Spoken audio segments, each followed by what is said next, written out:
This is the plaintiff, Ronnie.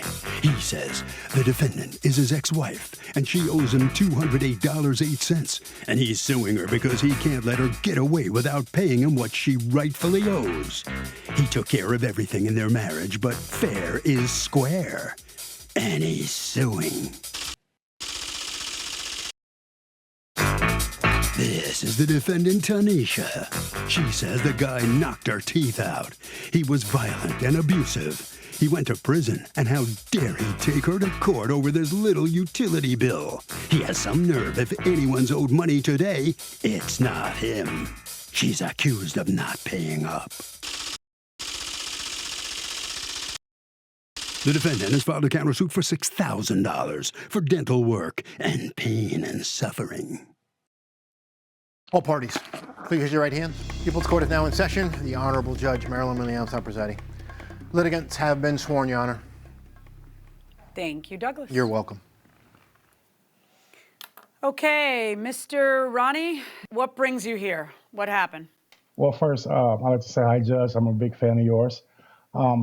So back in January 2002, me and my about-to-be ex-wife got into a altercation, and from 2002? 2019. 2002? January the 2nd. Oh, 2019. 2019. Okay.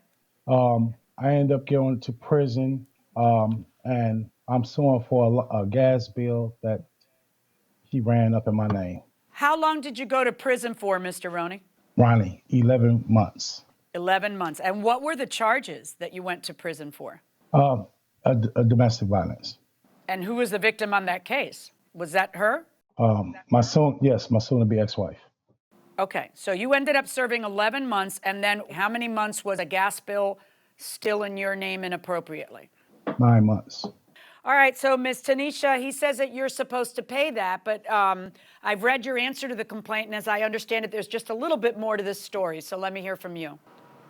Okay, yes, Your Honor. Unfortunately, I don't understand why he feels that I owe him anything, but I didn't take him off the gas bill until maybe like 2-3 months later, and actually he was in the county jail from January 2019. What happened? Why was he in jail? I want to hear what happened, because you have a counterclaim against him for $6,000 for punching your 4 front teeth out. Let's get to that. Yeah. Okay. On prior to January 2nd, we had been arguing because he was being unfaithful in the marriage. He was doing drugs throughout the marriage. He was taking money throughout the marriage from my family members, from myself, from my children to go out and use drugs. New Year's night, he didn't come home. We had went to church on New Year's Eve night. He didn't come home that night because he went out to use drugs. The next morning, he woke up. My son was doing dishes. And he got upset because my son was taking too long, according to him, to get the dishes done. And he got upset because I didn't discipline him the way he thought that I should have disciplined my son for not doing the dishes in a timely manner. So all while I'm getting ready for work, the argument now is not even about him being out all night, not about the drug use, not about the girls in his car, the other women in his car. It was about none of that. Now it's about my son doing the dishes. So we're fighting. He needed to go. I needed gas in my car to go to work. So to make a long story short, we were driving to the ATM so he could get money for me to put into my gas tank. We pull up to the ATM. I said something that he didn't like. He asked me a question if I want to continue in the marriage. And I gave him an answer that I didn't like, that he didn't like. And the answer was no. Which was what? That I didn't want to continue in the marriage. It was just so much. It was just like so overwhelming.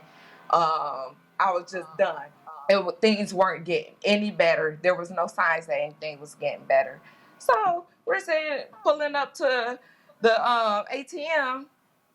And he asked me this question. Now, all of a sudden, and it happened real fast, he heard my answer. I looked over at him because he was driving, and I see him bite his lip. And I know when he bite his lip that Nothing good is coming behind it.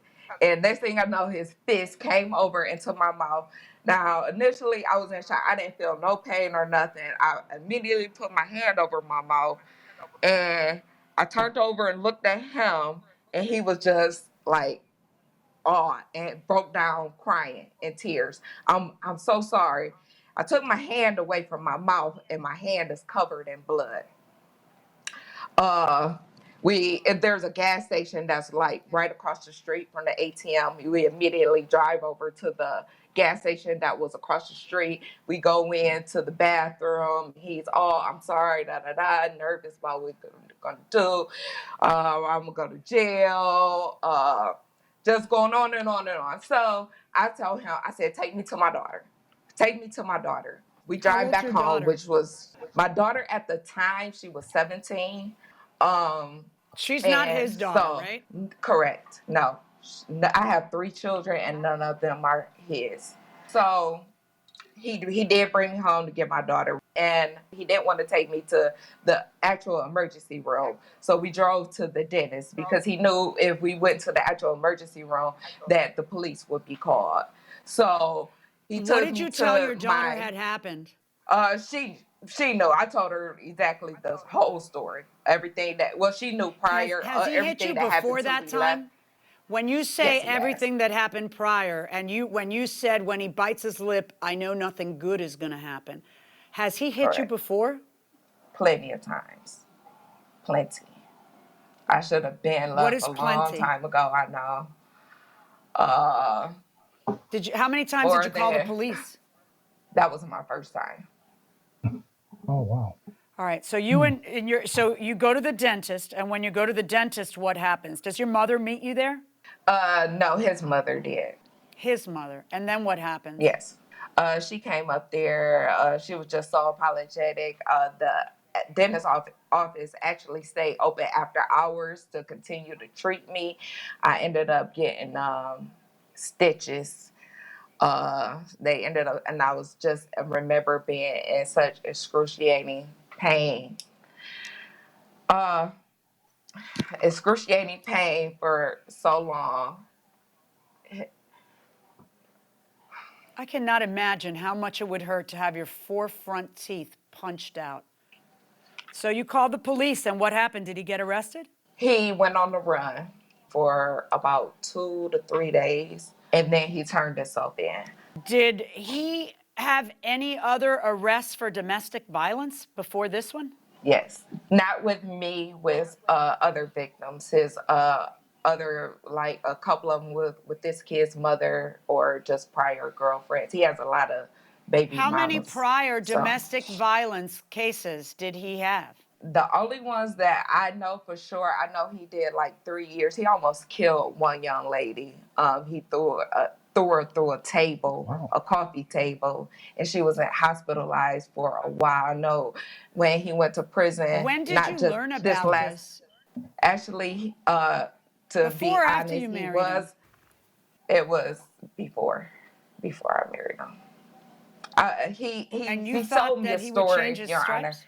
He convinced me to be all about God, that he was all about God. If I didn't see God in him, that this marriage would never work, that he's not the same person when he doesn't have God in him. And he just... Except for that before punching 4 of your teeth out, he had beaten you less violently before, right? So you knew Yes. that whatever hold God had on him was tenuous, right? Because there were prior events with you. Yes.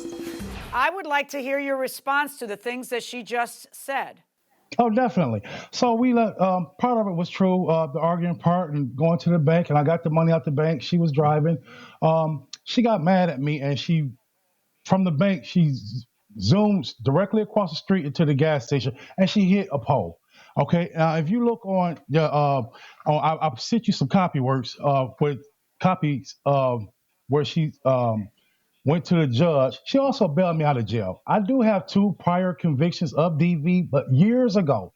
I have 8 years clean Did you in off of serve crack 3 cocaine. years for one of them? No, absolutely not, ma'am. I How signed. I much went time did downtown. you I signed. serve for prior domestic violences? I slapped a female and I pushed one 6 months twice. Years The ago, one you ma'am. pushed, did you push her into a No, coffee ma'am. table? That's a felonious assault. No, ma'am. Absolutely not. That's a felonious assault. Actually, this case here it was started off as felonious assault too, which carries 8 years. But once she went to the judge and started telling the truth because this young lady, she's a narcissist, she's a liar. I took her from being homeless, her and her kids. We moved out to a very good neighborhood. The kids, we police has never called on us. We had 4 vehicles.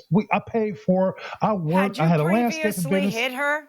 Never ever, no arguments from the neighbors, calling the police. No one. I'm not There's asking you if there's evidence you I've hit her. I'm never, no, asking you ma'am. if you hit her before this day. I've never ever put my hands on You've her. never I hit took care her. of her 3 kids. No, She's a ma'am. I took care of complete her 3 liar. kids. So Complete she's a liar. complete Actually, liar. if you look on, complete liar. Actually, if you look on page 16, this is a letter from her actually to the judge, the prosecutor, and my attorney. Yeah. And then And read so page here's a letter. 4. And here's what the Uh huh. letter says. I'm writing to you to Uh huh. ask you, do not send my husband to prison. The God in me will not let me falsely accuse him of something he just simply did not do. Our marriage has problems, such as lying and cheating. But to be perfectly honest, the infidelity started with me. I was the narcissistic person in the marriage who failed to communicate, who lied, who cheated, and after years of Ranye begging me to stop and to talk to them, he was then pushed out the door to also cheat. Your Honor, he's a good husband and a good father, and in our soon-to-be 5 years of marriage has never been abusive to myself or our children. I will be the first to honestly admit that all he ever tried to do was take us to church and get our lives right. Your Honor, on the day in question, I was on a lot of heavy medications. I was in no shape to be making a report of any kind, and I told the officer I was not doing well and I could barely talk. I was confused and hurt for him cheating on me and getting caught, and I blamed my accident on him. Please forgive me for the false information. So let's you and I talk, Miss Tanisha. What was that? Okay. Okay, yes, I was coerced to write that letter. He had me write that letter because at the time he had, when we first got married, had got custody of his son, and at the time of the accident on January 2nd, Children's Services showed up at my door on January 3rd, the very next day, and removed his son from my home.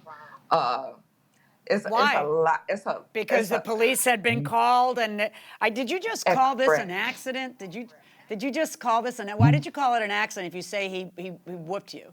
He punched you right in the teeth. How is it an accident? Just the incident. Just the incident in general.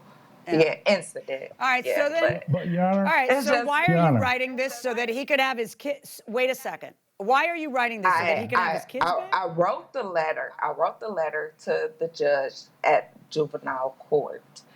So because I, at the time, was undecisive if I wanted to continue on with the marriage or not. Why don't I just write the script for you? Yeah, here's how it works. I love him, and he's so apologetic, and he feels so bad about what happened, and he wants to get back together, right? Yeah, at the time, I felt like that I was the person who should Were you keep trying him, to get and I the wanted to case fight dropped him. against him that he was I was. facing 8 years on? So you were telling the was trying to prosecutor get- and the judge that it didn't happen. And what did the yes, in prosecutor order and the to get judge the do? son. They didn't believe And then him. what happened? They didn't believe me. I'm sorry, they didn't believe me. Right. They didn't So believe what'd the they do? letter. And Right. they kept So they custody proceeded of without the it. son. Yes. Let me ask you a question. Has he ever hit any of the kids? Yes. Which ones? Yours And- or his? All of them. His and mine. And those weren't the final straws for you. So what's happening with your teeth all that time? Are you going to the dentist? Are you going through treatment? What was happening? From January 2nd, I went without no teeth in my mouth until late May. So I went 4 months with just nothing. It took 4 months for my bones and gums to heal, and I got partials in right now, and basically, I just been living with the partials. It's an everyday, constant reminder of what I went through, taking care of them. I have opportunity to get permanent fixtures. I'm not super old, I'm not super young either, but I just feel like I'm too young for this. Like, I shouldn't have to live my life like this. He took something away from me, and he should, by right, return it to me. And I But should he be can't able, return he it should to you. have to pay. He wants me to believe that it never happened, that you're just saying, look, Judge, look at the letter she sent the judge. Look, so it never happened. What should I believe? A recantation by a victim, which is classic. This happens in, gosh, I don't even know what, I couldn't even guess what percentage of domestic violence cases this happened. But you know what to me is the most important thing? Is not what is said in an effort to affect the prosecutor's decision or the custodial decision or but I love him and I don't want him to go to 8 years prison decision. To me, the place where no one lies, you know where that is? I'll tell you where that is. When you go straight to the doctor and you speak to the doctor or the dentist, because it is so incredibly trustworthy. And what do these dental records say? Doctor's notes from limited exam. Patient had trauma to face domestic violence, was punched in the face. Patient was in extreme pain and discomfort, very apprehensive and crying. Wanted something done to her teeth so she wouldn't lose them. Patient brought mother and daughter who were also crying. Mr. Ranier, is there anything you want to say? Yes, ma'am, if I may. I met Tanisha. I was in church. Oh no. You asked me. We're not going back to Yes, when you ma'am. met her. I'm asking you if there's anything you want to say in response to what I just read. Yes. Why would a woman yes, with her daughter and your mother, not her mother, your mother there with her? Well, she was Everyone's angry crying at about me. what happened. Was your mama angry at you too? She was. Why wasn't your mama saying that didn't happen? Well, because my mom she actually told my mom that I did it. This is the lie she told. You know what, Mr. Ranier? You know what? Stop talking. I changed my mind. Ma'am. I really don't want to hear it. No, I really don't want to hear it. Ma'am, I know you punched her in the mouth. Ma'am. I know you punched her in the mouth. No, ma'am. I know you punched her in the mouth. I know you punched her in the mouth. You know you punched her in the mouth. Everyone knows you punched her in the mouth. That is what happened. You can eat the gas bill, and I am ruling in Tanika's favor in the amount of $6,000 so you can start getting your dental work.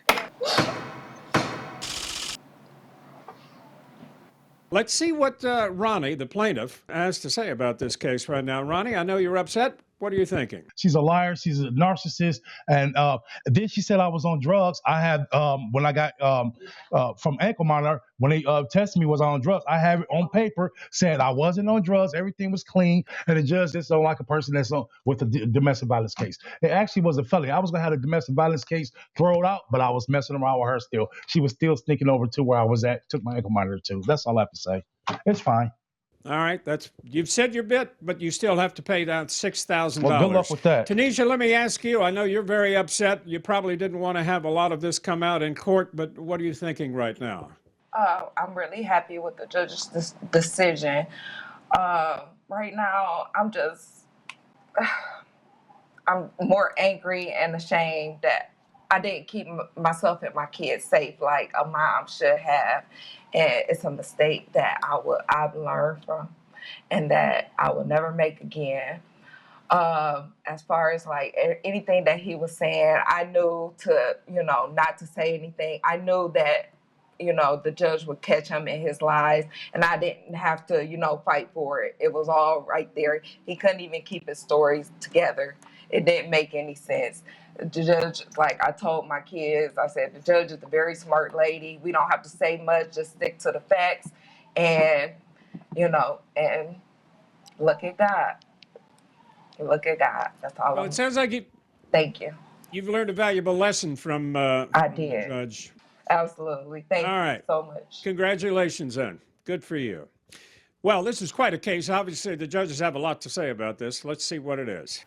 You went right to one piece of evidence that to you was really more probative than the rest, and that was the statements made to the dentist.